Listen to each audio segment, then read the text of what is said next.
Welcome to the Prancing Horse Podcast. I'm glad you can join us to learn about the history, news, and culture of the world-famous Ferrari. I'm your host, Ajay, and I'm so excited to continue our Prancing Horse Podcast with this third news episode.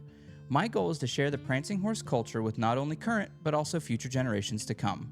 This series is going to keep you posted on all that's new, from cars to racing and events. Anyone can Google the word Ferrari, but I wanted to be able to provide you with an insider's perspective. I've been working in the service department of a Ferrari dealership for the last 10 years. So buckle up and let's talk news.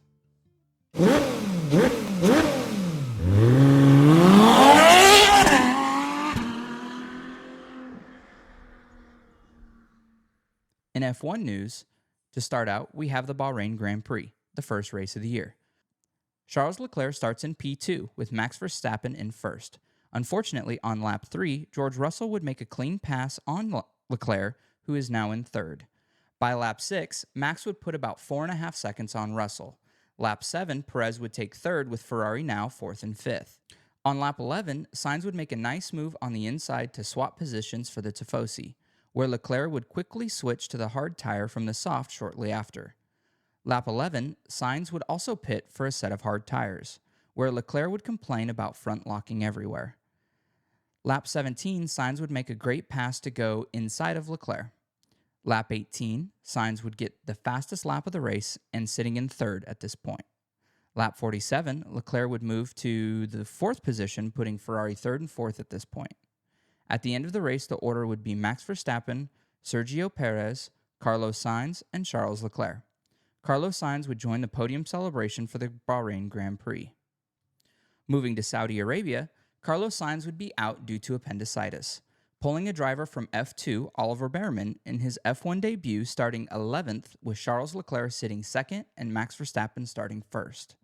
With the position, Leclerc would have a slow start, but after a battle with Checo during the first few laps, he would maintain the position.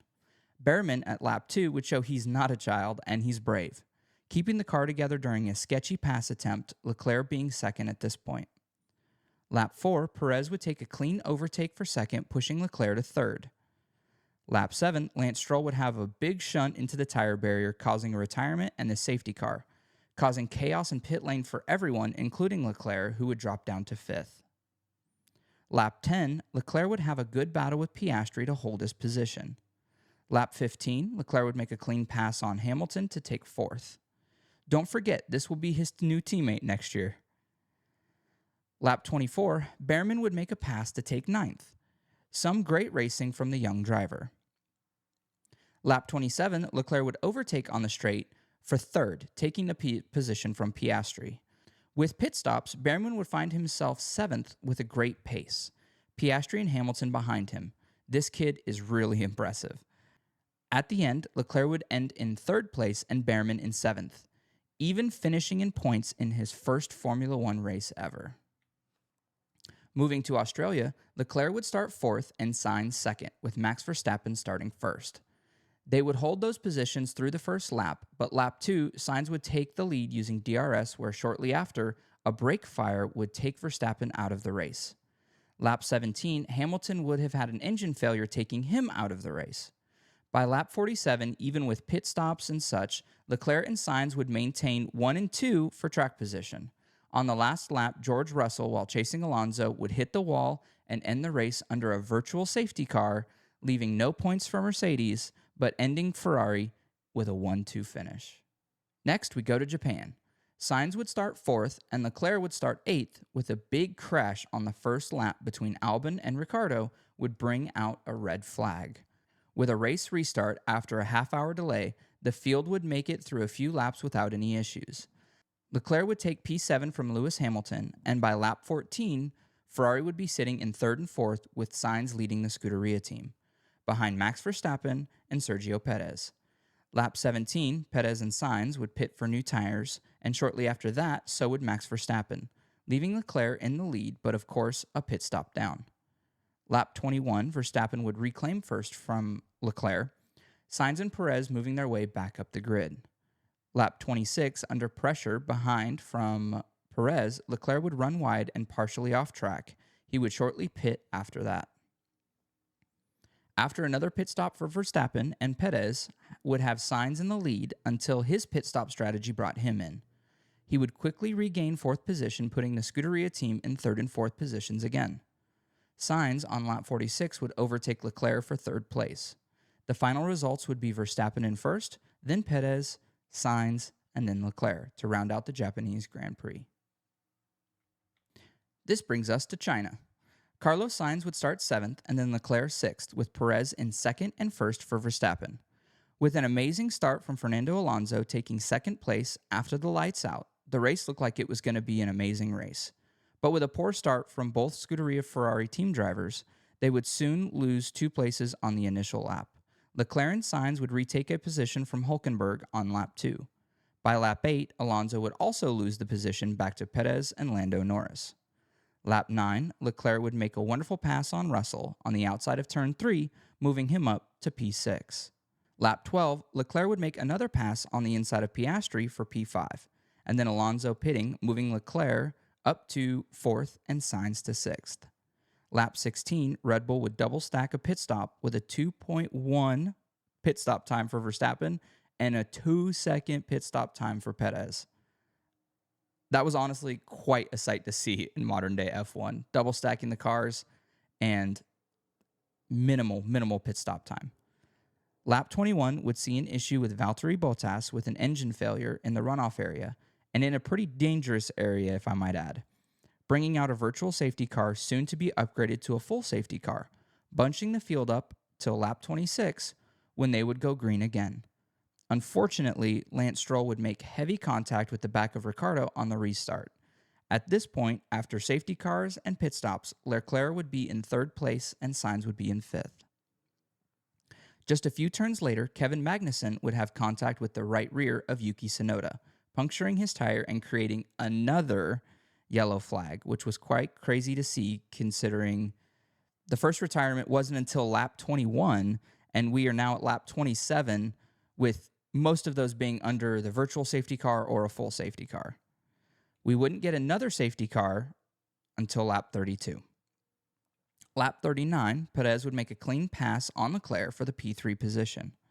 Lap 45, there would be a pit stop that would bring Sainz to 5th with the Tifosi running together, in 4th and 5th until the checkered flag, with Verstappen in 1st, Lando Norris in 2nd, Perez in 3rd, Leclerc in 4th, and Sainz in 5th. Ferrari would announce that at the Miami Grand Prix, the famous red Ferraris will be blue. Side note, this isn't the first time Ferrari has done this. Check out our history episode number 2 for the first time. Hint, it involves the 250 LM. Ferrari would also announce a new multi-year sponsorship with HP, where the team would be named Scuderia Ferrari HP. They will work together towards sustainability and education through technology and sports. HP's technology will also power the PC and conference equipment to turbocharge the equipment that the team uses to keep the wheels going. In hypercar endurance racing, we have the 1,812 kilometers of Qatar, the first race of the season. At the race start, the number 50 Ferrari 499 PS of AF Corsa would take first place after the first corner with the number 51 of AF Corsa in 7th overall. Lap 16, the number 93 would take the number 1 spot from the 499 PS. By the end, after some controversy by the FIA, the number 83 of AF Corsa would finish 4th, the number 85th, and the number 51 would be 11th. At the 6 hours of Imola, we would have a Ferrari 1-2-3 start. What an amazing scene at an amazing track, with a bunch of cars at the back of the field caught up in a rear end accident, taking multiple cars out on the first lap. After about 1.5 hours in, we would see a clean overtake for 5th place by the number 50, showing its properly quick straight line speed. At about 2 hours and 10 minutes, in the 51 and 50 of the AF Corsa was sitting in the 1st and 2nd spots overall. By 4 hours in, Ferrari would be sitting at another 1-2-3, with number 50 in front, number 51 in 2nd, and number 83, a privateer team, sitting in P3. As the track turns wet, they would bring the Ferraris in for wet tires. As the rest of the race went on, this time could not be recovered, and the race would end with the podium for the 499P just slipping through its grasps, proving once again that anything can change quickly in endurance racing when there is that much time involved. Still a small victory, as the number 83 car of AF Corsa would be the number 1 privateer team for the race overall. Moving on to GT endurance racing. At the 12 Hours of Sebring, we had a great start from the number 62 Ferrari 296, but shortly after the first few turns, he would spin out into the inside of the track, then back over the racing line sideways, narrowly being missed by all the cars that were there, and it was probably one of the closest calls I have ever seen in racing. At the end of the race, the same number 62 Risi Competizione GT3 would finish second in the GTD Pro class, and the number 47 296 GT3 would take second in GTD. At the 12 Hours of Mugello, the 296 GT3 from Kessel Racing would take the top podium step in the Pro-Am class. At the 6 Hours of Imola, the number 55 296 GT3 secured 4th position after starting 8th, even with the rain complications making a tire strategy a gamble. This week, I also came across a really interesting YouTube channel by a guy named Daniel, who I actually used to go to training with when I was a technician. He has a lot of really interesting Ferrari videos about doing engine out services, as well as doing some repairs and some other stuff. So the link to his channel will be down below, and I would highly recommend you guys check it out. Thank you so much for joining us today. I hope you enjoyed everything that we talked about. If you haven't already, please make sure you like and subscribe with us on Facebook. Make sure you follow us on Spotify, Apple Podcasts, YouTube, or anywhere where you get your content so that you don't miss anything new. And as always, Forza Ferrari.